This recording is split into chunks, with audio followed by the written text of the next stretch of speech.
Millions of Aussies are in denial about their true weight, believing that they're skinnier than they actually are. Now, for some, it's a bit of wishful thinking. Now, have a look at this clip from the comedy sketch Little Britain. Where were we? Oh, yeah. Man, you fat! Fatty, fatty, fatty! You know, you shouldn't be speaking to Tony like that. You ain't so slim yourself. Yeah! Digging? She's just a bully. Yeah. What'd they call you at school? They call me Marjorie, actually. Oh, beautiful Marjorie. Oh, Princess Gorgeous. Now get back to your seat, please. Faye! For others, it borders on a bit of delusional behaviour. It's now termed FATorexia. To tell us more, psychologist Ian Wallace and Danielle Miller. Sorry. Brain drain there. I was quietly laughing at that Little Britain, which makes me hysterical the whole time. Now, on a serious note, while we could take a little, you know, a little giggle at FATorexia, tell me what you consider it as a behavioural probability. Gee, I'm having a good morning this morning, aren't I? I mean, let's be clear, there is no clinical thing called FATorexia. So we have anorexia and bulimia. This is not a clinical term. It was coined by a woman called Sarah Bird who said, I have these delusions that I'm actually thin when realistically I'm obese. And so we're talking about people not just having, oh, yeah, look, I'm a bit overweight, that's cool. They actually see themselves as thin when they're actually quite fat, and they engage in behaviours. The difference between you and I going, oh, I'm a bit fat, maybe I'm okay, it's all right, is, you know, we don't take labels off our clothes. We don't only use small mirrors, so I avoid ever looking in a big mirror so I don't ever get confronted by myself. We don't manipulate photos, say grab little kids and put them in front of us so we never appear in a photo and see ourselves as we don't want to see ourselves. And they're quite deluded then if you confront someone like that. They say, no, I'm not obese. No, I couldn't be. No, I'm quite thin. So for many of us, we think we're the weight we were 5 years ago, which is really maybe only a couple of kilos, but this takes it to a completely different level. And what you did is just perfectly okay. It's when it gets to that delusionary level, we need to have a look at it. Now, we have talked about body image and your expertise in terms of young girls especially. Yeah. Now, is this where it's going to, after young girls who have body image issues as teenagers, is this where it could lead? I actually find this quite surprising, and I would imagine that the number of people who may feel this way would be very small, because in fact the research shows quite the opposite, that for the majority of us, we think we're large even if we're not.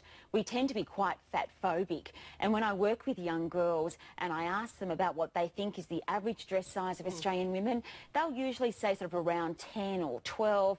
In fact, the average dress size of Australian women is a size 16. Girls are really shocked at that. They never see girls of that size in the media. They never see girls, models like that. In fact, by definition, you are a plus-size model in this country if you are a size 10 or above. That's a plus size. So when does this become a health issue or a behavioural issue that needs attention? Only if why I push that delusionary, only if your behaviour is actually delusionary, and that means you're at risk. Like I've got a girl at the moment that I'm sure has gestational diabetes in pregnancy, but she won't get tested, and she's delusionary that she's actually in a healthy weight range. That's not okay, because she's actually now putting a baby at risk. Or there's some people that now are very clinically obese and refuse to accept that, and therefore their health may be at risk. But we're not talking about the people that might be 10 kilos over their ideal weight. They're perfectly healthy people.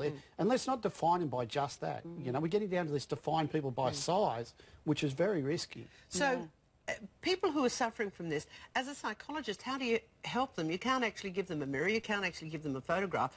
What makes the penny drop? We actually do some of that. If they're that bad, we'll actually do a bit of evidence-based research versus what's happening. So, you know, if they're tearing the labels off their dresses, we'll actually talk to them about, well, where are you now with that? How easy is it to get upstairs? And then we start to replace it with other things like don't emotionally eat, go for a walk that makes you feel better. Don't be grazing on food. Try and find something that, you know, fixes your relationship rather than using food for emotional eating. So we try and help them look at it and deal with their life in a completely different way. And Danielle, as we wrap it up, I know there was a report just this week that parents don't realise their children are fat because having a malnourished child, they psychologically think that's worse than having a chubby child. So they're not saying, no, my child's not fat. Yeah, isn't So it what's the interesting? danger here? As a culture, we just seem to have really lost connection with our bodies. We seem to be very confused about what defines health as well. In fact, there was a recent photograph that came out of American elite Olympic athletes, and that was a really great one because it actually showed different body sizes and shapes and how we can be different sizes and shapes and still be healthy and strong. The key is balance. The key, there's that image there. It's quite striking that they are all elite Olympic athletes, yet look at the different body sizes and shapes. The key, I think, ultimately, is to ensure that we have balance, that we're exercising, we're eating healthily, and we've got a real perspective on all of that. And I'm sure you endorse that as well, Ian. Yeah, absolutely.